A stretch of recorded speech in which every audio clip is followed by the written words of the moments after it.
नमस्कार, आप देख रहे हैं दूरदर्शन हिमाचल। स्वागत है सभी का मंजिल कार्यक्रम में। मंजिल एक ऐसा कार्यक्रम है जिसमें आपको नए नए ऑप्शंस दिए जाते हैं कि किस तरह आप अपना करियर बना सकते हैं और अपॉर्चुनिटी आपको मिल सकती है इसमें कि किस तरह से आप एक बेहतर ऑप्शन के साथ एक फील्ड में जा सकते हैं और अपनी मंजिल को पा सकते हैं। तो इसी तरह आज हम लेकर आए हैं नर्सिंग के क्षेत्र में अगर आप करियर बनाना चाहते हैं तो उसमें किस तरह की संभावनाएं हैं। तो आज हमारे साथ स्टूडियो में है चंद्र प्रकाश गुप्ता जी, जो कि चेयरमैन है मुरारी लाल नर्सिंग कॉलेज सोलन से। तो आपका बहुत बहुत स्वागत हमारे कार्यक्रम में। नमस्कार, आपको भी, आपके दर्शकों को भी। जी, तो दर्शकों, जैसे कि हम नर्सिंग की जब बात करते हैं तो अगर आपके मन में थोड़ा सा भी सेवा भाव है, क्योंकि ये ऐसा क्षेत्र है जिसमें आपको डेडिकेशन की बहुत ज़्यादा ज़रूरत होती है, तो नर्सिंग के क्षेत्र में अगर आप जाना चाहते हैं तो किस तरह इस फील्ड में जा सकते हैं। लेकिन उससे पहले आपसे जानना चाहते हैं कि नर्सिंग को अगर आप डिफ़ाइन करना चाहते हैं, क्योंकि इतने समय से आप इस क्षेत्र के साथ जुड़े हैं, तो कैसे आप इसको डिफ़ाइन करेंगे? मैं 2009 से इस क्षेत्र में जुड़ा हूँ जी। और मेरा उद्देश्य इसमें जुड़ने का समाज सेवा है। तो नर्सिंग की डेफिनेशन जो है जी। वो ये है कि आप इल डिजीज़ पीपल्स को ठीक करने का काम जो डॉक्टर के साथ मिलके करती हैं वो नर्सिस करती हैं। उनकी जो बीमारी है, उनकी जो तकलीफ़ है, बीमारी से आदमी का स्ट्रेस लेवल जो बढ़ता है, तो उसमें जो उनका योगदान है वो बहुत सराहनीय है। तो वो जो लड़कियां करती हैं उनको हम लोग ट्रेन करते हैं और उनको अच्छी नर्सेस बनाते हैं। जी, तो चलिए अब प्रोसेस की बात करते हैं। कब इसकी एडमिशन्स होती है, क्या प्रोसेस है, और सबसे पहले अगर क्वालिफ़िकेशन, आप कब ये सोच सकते हैं कि नहीं मुझे अब नर्सिंग करनी है, तो इतनी क्वालिफ़िकेशन या इन सब्जेक्ट्स के साथ आपकी जो भी क्वालिफ़िकेशन है वो होना ज़रूरी है? इसमें 4 स्ट्रीम हैं। एक तो डिप्लोमा कोर्स है, उसको हम बोलते हैं जनरल नर्सिंग मिडवाइफरी। जी। तो उसके लिए हमें 10+2 आर्ट्स का बच्चा भी चलता है। उसके मार्क्स होने चाहिए 40% +2 में। ओके। तो वो बच्चा उसमें जीएन नर्सिंग में आ सकता है। उसके बाद है आपका कोर्स जो कि डिग्री कोर्स है बीएससी नर्सिंग। वो बीएससी नर्सिंग करने के लिए उसको बच्चे को चाहिए 45% मार्क्स। उसमें मेडिकल का बच्चा ले सकता है और उसमें बायोलॉजी होना जरूरी है। उसके बाद तीसरी स्ट्रीम है पोस्ट बेसिक नर्सिंग। वो जो है बच्चा वो कर सकता है जीएनएम का, जिसने जीएनएम कर ली है तो उस बच्चे को that he is eligible. GNM में उसके 50% मार्क्स आने चाहिए और उसको एक एंट्रेंस टेस्ट है जो कि यूनिवर्सिटी करती है, कंडक्ट करती है, वो क्लियर करना होता है। तो वो पोस्ट बेसिक करके उसकी डिग्री हो जाती है। चौथा है पोस्ट ग्रेजुएशन कोर्स, वो एमएससी नर्सिंग है। उसके लिए एलिजिबिलिटी 55% नंबर चाहिए आपको BSc nursing. Then the girls are eligible for that. तो कहीं ना कहीं ये चारों स्ट्रीम में एक दूसरे के साथ जुड़े हैं। अगर आप जेएनएम करते हैं तो फिर उसके बाद आप उस फील्ड में जा सकते हैं। और बीएससी नर्सिंग, ये क्या जो टाइमिंग रहती है, इसका टाइम पीरियड कितना कितना समय का रहता है? इसके जीएनएम का तो टाइम पीरियड 3 इयर्स है। उसके बाद पोस्ट बेसिक का 4 साल है। जी। और पोस्ट बेसिक नर्सिंग जो डिग्री कोर्स करना है वो जीएनएम के करने के बाद उसका 2 साल है। जी। और एमएससी का 2 साल है। जी, तो ये जो प्रोसेस है ये कब शुरू होता है, कब एडमिशन्स स्टार्ट होती है? ये जनरली शुरू होता है जून से लेकर अक्टूबर तक। जी। जून में अटल यूनिवर्सिटी एंट्रेंस टेस्ट कंडक्ट करती है, वो हो लिए हैं तो वो बच्चे दे लिए हैं, तो उसके बाद उनका रिज़ल्ट आता है। उस रिज़ल्ट से वो बच्चे जो क्वालिफाई होते हैं फिर उनको प्लेसमेंट अटल मेडिकल यूनिवर्सिटी कॉलेजेस के लिए करती है। जी। जी। और अगर हम जनरल, अगर ये देखें कि जनरल जो, ये तो क्वालिफ़िकेशन की बात आई, लेकिन आप में जो क्वालिटीज़ होनी चाहिए अगर आप नर्सिंग फील्ड में जाना चाहते हैं, तो सबसे पहले ये माइंडसेट ज़रूरी होना चाहिए कि आप में ये क्वालिटीज़ होनी चाहिए, तभी आप इस फील्ड में जा सकते हैं। मेनली तो बच्चे में ये सेवा भाव होनी चाहिए। जी। उसके साथ साथ उसके पास एजुकेशन स्किल भी ज़रूरी हैं। और वो एजुकेशन स्किल होने का मतलब है कि आप जो चैलेंजेस हैं सोसाइटी के और आगे बढ़ने की जो उसमें तमन्ना है वो पढ़ाई लिखाई से आती है, तो वो पढ़ाई लिखाई भी ज़रूरी है, लेकिन साथ साथ आपकी सेवा की भावना भी बच्चे में होनी बहुत ज़रूरी है। जी, तो जब बच्चे ने एडमिशन्स ले ली तो उस दौरान की जो स्टडी मटेरियल या फिर सिलेबस की बात करें या फिर प्रैक्टिकल लाइफ जो रहती है, क्योंकि ये जो सारा काम है ये प्रैक्टिकल ज़्यादा रहता है, तो किस तरह से ये सारा प्रोसेस चलता है आपके कॉलेज में, और ये जब आपकी एडमिशन शुरू हो चुकी है तो बच्चे किस तरह से इसमें इंटरेस्ट लेते हैं? ये मैडम सिलेबस जो प्रोवाइड करता है इंडियन नर्सिंग काउंसिल करती है। तो इंडियन नर्सिंग काउंसिल का सिलेबस जो है हम लोगों को दिया जाता है, उस सिलेबस पे हम बच्चों को तैयार करते हैं, उनको पढ़ाते हैं, और वो सिलेबस जो है वो आईएनसी के द्वारा दिया जाता है। तो उस पे वो हमारे टीचर्स हैं जो क्वालिफाइड हैं वो उस पर करते हैं। हम ऑनलाइन भी उनको एजुकेशन देते हैं जी। तो we are well equipped people. तो बेस इसका जो है सिलेबस का वो इंडियन नर्सिंग काउंसिल है, वो प्रोवाइड करती है। उस सिलेबस को हम एग्जीक्यूट करते हैं। और जब ट्रेनिंग का समय रहता है उस दौरान के लिए जैसे बच्चों को हॉस्पिटल वगैरह या ऐसी कुछ फैसिलिटीज़ जब उन्हें जाने होते हैं तो किस तरह की फैसिलिटीज़ दी जाती है? उनको बच्चों को हॉस्पिटल में हम लोग क्लिनिकली के लिए भेजते हैं, जो बेस्ट हॉस्पिटल हैं उसमें हम बच्चों को भेजते हैं जी। तो हमारे बच्चे तो हिंदुस्तान के जो बेस्ट हॉस्पिटल हैं उसमें जा रहे हैं, उसमें अपना क्लिनिकल कर रहे हैं जी। और they are up to the mark I think. तो जैसे आपने अलग अलग फील्ड बताई, 4 फील्ड आपने इसकी नर्सिंग की बताई, अब हम ये जानना चाहते हैं कि अलग अलग फील्ड में जब आपने ट्रेनिंग कर चुके हैं तो उसके बाद जो आपका करियर ऑप्शंस होते हैं वो किस तरह से अलग अलग फील्ड के लिए अलग अलग ये करियर ऑप्शंस होते हैं? इसमें मैडम जो बच्चे अपना फील्ड से स्ट्रीम से निकल जाते हैं और करते हैं, बहुत अपॉर्चुनिटी हैं, जॉब अपॉर्चुनिटी। इसमें आप नेशनल भी हैं, इंटरनेशनल भी हैं जी। तो आपने अगर नेशनली करना है तो नेशनल हमारे पास जो नर्सिस हैं वो शॉर्ट सप्लाई में हैं जी। और इंटरनेशनली भी इस टाइम जो वर्ल्ड में बड़ी बड़ी कंट्रीज़ हैं, वर्ल्ड की बेस्ट इकॉनमी हैं, हाईली मनी मेकर पीपल हैं, वो भी आज के टाइम में हमारे हिंदुस्तान में नर्सिस को ढूंढ रहे हैं। अभी मैं आपको एक बताऊं, जर्मन से हम लोगों के पास जर्मन से लोग आए जी। तो they are very keen to place nurses from India.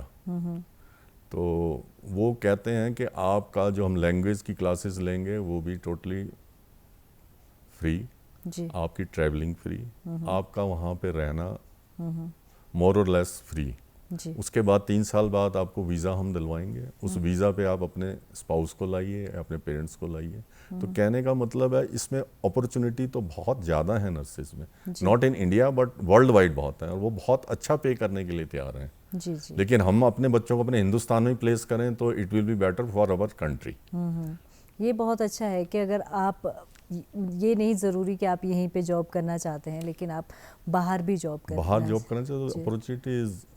और अगर हम पर्टिकुलर फील्ड की बात करें कि सिर्फ नर्सिंग ये नहीं है कि आप हॉस्पिटल में ही एक आपके पास वर्क प्लेस रहता है, और कौन कौन से ऐसे अपॉर्चुनिटीज़ हैं जो आप गेन कर सकते हैं अगर आप इस फील्ड में जा चुके हैं, अगर अलग तरह से भी आप इस करियर ऑप्शन चुनना चाहो? इसमें मैडम जो हॉस्पिटल्स के अलावा अगर आपने करना है आज की डेट में हेल्थ केयर में, आप हॉस्पिटल में एडमिनिस्ट्रेटर में जा सकते हैं। एज ए एडमिनिस्ट्रेटर वहाँ काम कर सकते हैं जी। आपने अगर हॉस्पिटल में नहीं करना, एज ए एजुकेटर काम कर सकते हैं, एज ए टीचर काम कर सकते हैं। तो there is many more opportunity in field. आपने अगर आईएएस देना है, आईपीएस देना है, you are also eligible for that. बिल्कुल। आप इंटरेक्ट करते हैं किसी से नर्सिंग के दौरान, आपको माइंडसेट पीपल का पता लगता है। आईएएस की जो नौकरी है वो भी माइंडसेट पढ़ने की नौकरी है जी। तो you are many opportunity in this field. जी।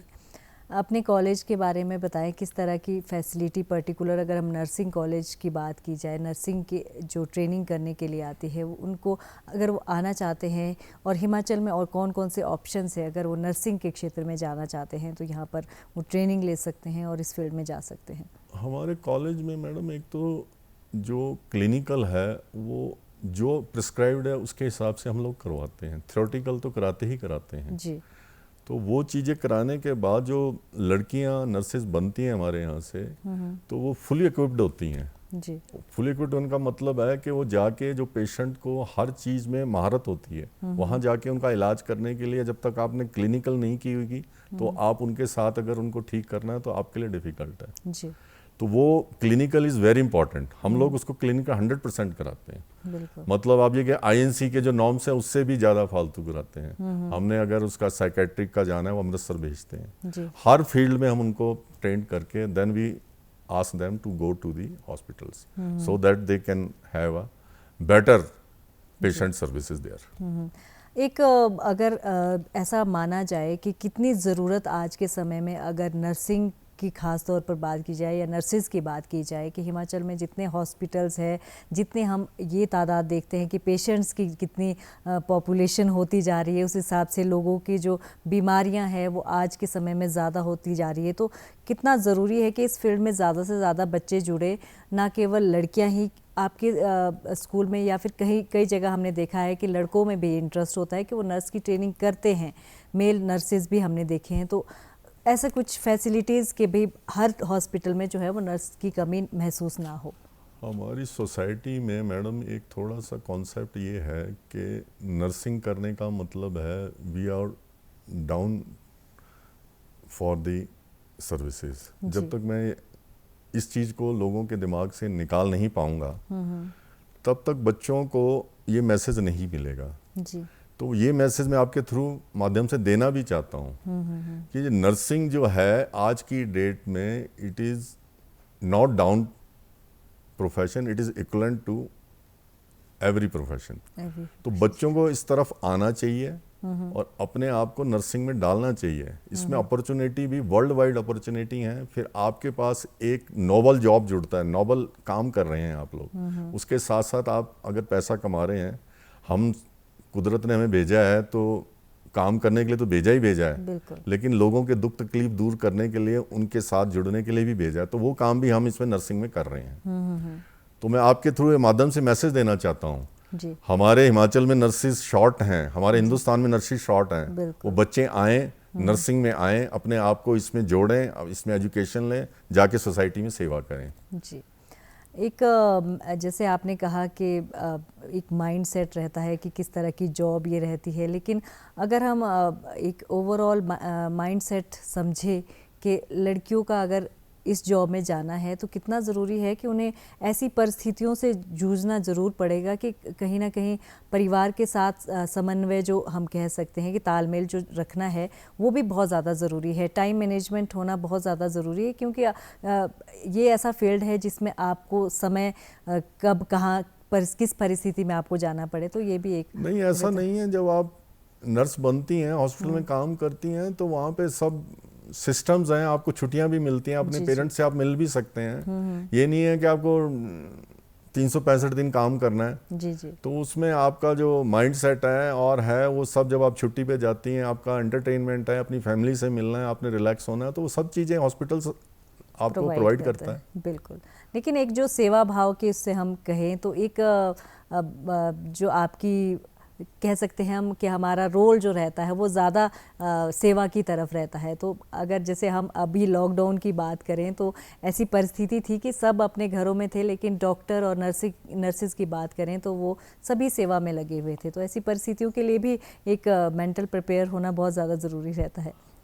वो तो मैडम आपने देखा ही है किस तरह से हमारी नर्सिस ने काम किया है लॉकडाउन में, और किस तरह से बाकी हमारे जो सोसाइटी के लोग हैं उन्होंने काम किया है। तो वो तो काबिले तारीफ है, उसकी तो आदमी जितनी भी तारीफ की जाए कम है। हमारी नर्सिस ने भी बहुत काम, हमारे डॉक्टर्स ने बड़ा काम किया है, हमारे पुलिस ऑफिशियल्स ने बहुत काम किया उस दौरान। लेकिन जो मेडिकल प्रोफेशन के लोगों ने काम किया है वो तो काबिले तारीफ है मैडम। बिल्कुल। उसको तो आदमी अगर किसी कोरोना के पास जाते हुए डर रहा था तो डॉक्टर्स और नर्सिस ही गई हैं। बिल्कुल। उनको ठीक करने के लिए वही गई हैं। और बहुत सी नर्सिस ने तो अपने आप को, अपना जीवन लीला भी समाप्त की है इस दौरान।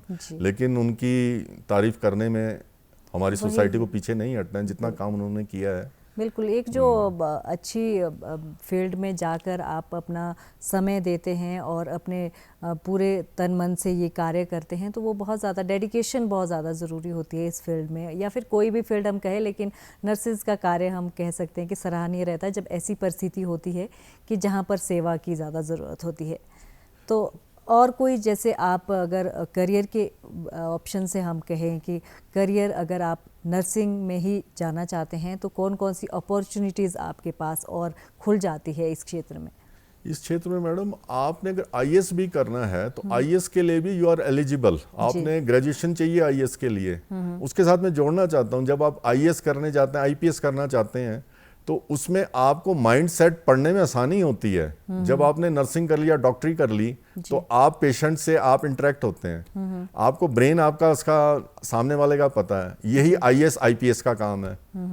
तो it is well connected to have a competition. This IPS, IAS, they are also eligible for that।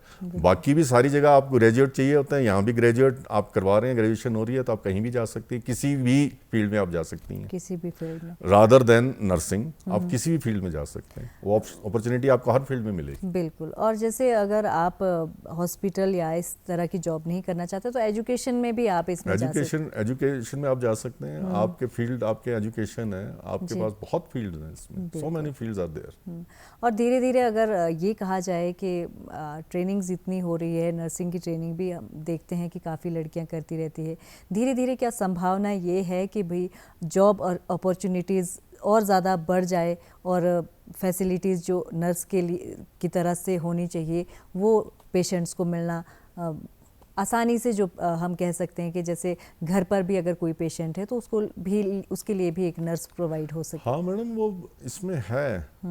आपको अगर घर में नर्स चाहिए तो वो नर्स आपको अवेलेबल है, वो उसका है सर्टिफाइड नर्स जी, प्रैक्टिशनर। तो वो स्पेशली वो जीएनएम लड़कियां होती हैं, आप उनको अपने घर में बुलाना है, कोई आपकी डिलीवरी का केस है या कोई तकलीफ है घर में, कोई ओल्ड एज पेशेंट है, तो they can have services from. जी। और समय के साथ ये हम मान सकते हैं कि बहुत ज़्यादा ज़रूरत ये पड़ने वाली है, क्योंकि ये कहा भी जाता है कि अब जो है बहुत सारे लोग जो है बीमारी से ग्रस्त है। हर कोई, अगर हम देखें तो कोई ना कोई बीमारी से ग्रस्त है। तो इसके लिए भी ज़रूरी है कि ऐसे लोग हमारे आसपास रहें जिससे हम कोई राय अच्छी ले सके या जो हमारी इस तरह से केयर कर सके। बिल्कुल, इस प्रोफेशन में हमारे पास नर्सिंग में ये चीज़ें भी नर्सिंग को सिखाई जाती हैं कि आप सोसाइटी में जाके किसी ठीक आदमी को भी आप गाइड करेंगी कि ये तेरी प्रिस्क्राइब्ड डाइट है, उस डाइट पे अगर हम काम करते हैं तो और उस शेड्यूल को हम अपनाते हैं तो हम बीमारी से दूर रह सकते हैं। तो वो भी हम नर्सिस को ट्रेनिंग करते हैं। तो नर्सिस के रोल, बहुत रोल हैं नर्सिस के, बहुत रोल है। अपने कॉलेज के बारे में बताएं, क्या नर्सिंग का ही कोर्स यहाँ पर होता है या फिर और किसी फील्ड से भी जुड़े हैं? अभी तो मैडम हम लोग नर्सिंग में ही बहुत जोर दे रहे हैं। नर्सिंग में हमारे पास सारी स्ट्रीम्स हैं। हमारे पास जीएनएम भी है, बीएससी नर्सिंग भी है, पोस्ट बेसिक नर्सिंग है। अगर आप डिप्लोमा जीएनएम करते हैं तो हमारे पास पोस्ट बेसिक है, 2 साल का कोर्स, तो आपकी डिग्री हो जाती है। हमारे पास पोस्ट ग्रेजुएशन भी है जी। तो फिलहाल हम लोग इस पे ही ज़्यादा फोकस कर रहे हैं। उसका कारण है, उसके लिए हम जो नर्सेज तैयार कर रहे हैं वो फुली इक्विप्ड हैं। जी। आप फील्ड में उसको ले जाइए, आपको हिंदुस्तान में ले जाना है वहाँ ले जाइए, आप फॉरेन में ले जाना है उसमें ले जाइए। लेकिन in future we are also coming with physiotherapy, paramedical, medical courses हैं, उसमें भी हम लोग जाएंगे और जाने के लिए हम कोशिश पूरी कर रहे हैं। जी। तो लगभग कितने स्टूडेंट्स आपके हर साल निकलते हैं? हर साल न्यू एडमिशन्स होती है? हमारे 150 स्टूडेंट जो है वो हर साल निकलता है और वो 150 बच्चा हमारा फील्ड में जाता है, सोसाइटी में जाता है। तो जो आपके कॉलेज से निकलते हैं बच्चे, उनको आप प्लेसमेंट देने के लिए कितनी आवश्यक, जो उनकी आपकी तरफ से जो भी कदम होने चाहिए वो किस तरह से रहते हैं? हम उनकी प्लेसमेंट में पूरा ध्यान देते हैं। हमारे पास प्लेसमेंट के लिए मैक्स, मेदांता, मूलचंद और आर्मिटेज, सर्वोदय नरेंद्र मोहन हॉस्पिटल जी। के टाइम टू टाइम प्लेसमेंट के लिए आते हैं और वो प्लेसमेंट बच्चों को करते हैं और बहुत अच्छी उनको वो सैलरी पे लेके यहाँ से हमारे यहाँ से जाते हैं। वो हम सब चीज़ें जी। देखते हैं, सैलरी जो है वो हम सब वॉच करते हैं, उस सैलरी पे हम ध्यान देते हैं, सैलरी उनको बच्चों को कम ना मिले। यही नहीं, प्लेसमेंट के टाइम के बाद भी उनको जब वो ले जाते हैं तब भी हम ध्यान देते हैं कि बच्चों को कोई कम तो नहीं मिल रहे पैसे, वो सब चीज़ें।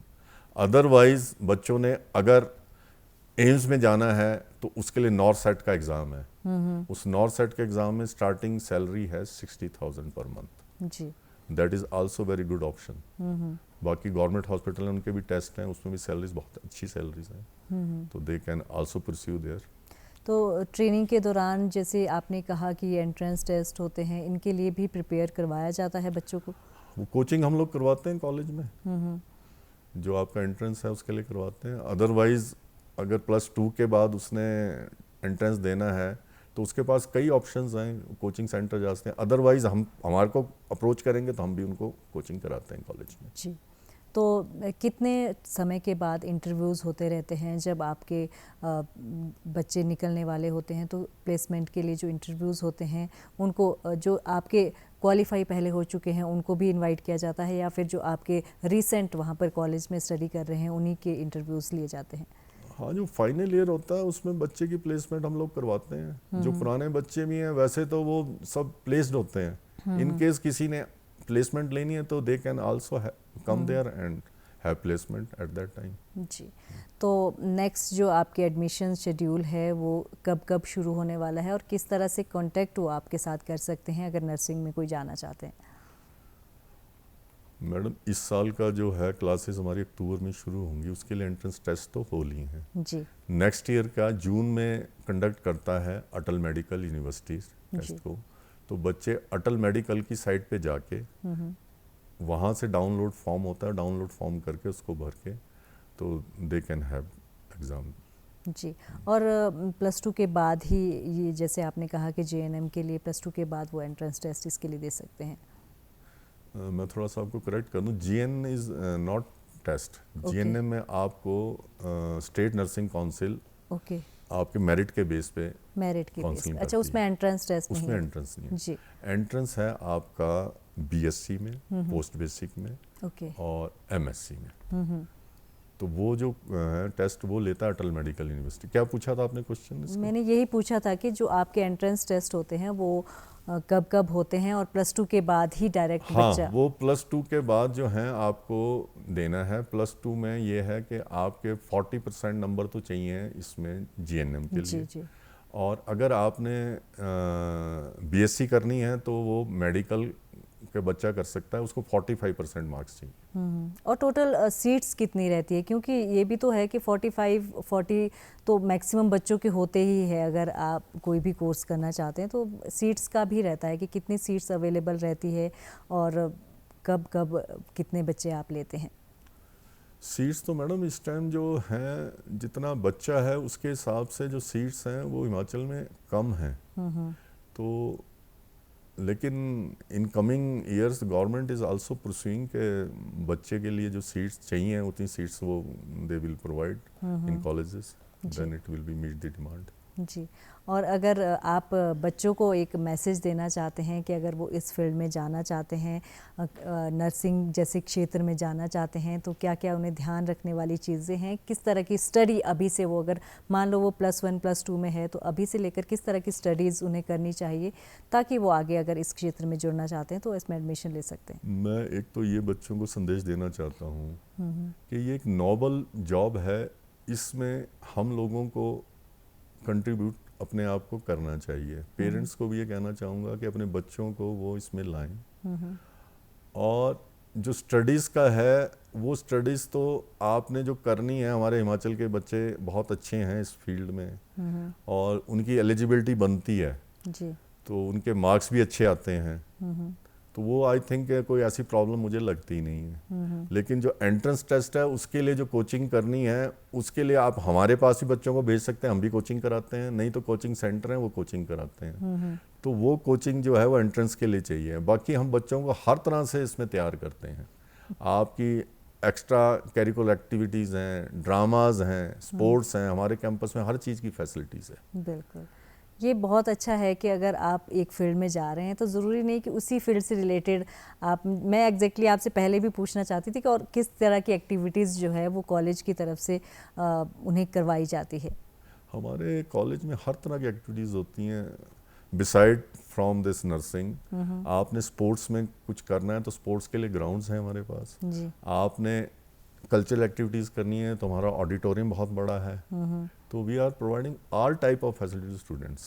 आउटिंग पे हम बच्चों को ले जाते हैं, वीकली आउटिंग होती है हमें बच्चों की जी। हम बच्चों को टूर पे ले जाते हैं, हमारे बच्चे गोवा तक गए हैं, हमारे जयपुर गए हैं। तो हर तरह की फैसिलिटी देने की हम पूरी कोशिश करते हैं अपनी तरफ जी। से।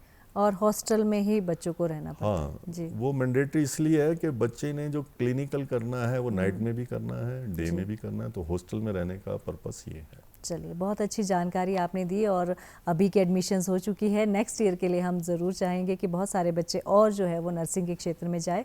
तो आपका स्टूडियो में आने के लिए बहुत बहुत धन्यवाद जानकारी देने के लिए। धन्यवाद जी। तो आज के मंजिल कार्यक्रम में इतना ही। नए विषय के साथ फिर हाजिर होंगे। दीजिए इजाज़त। नमस्कार।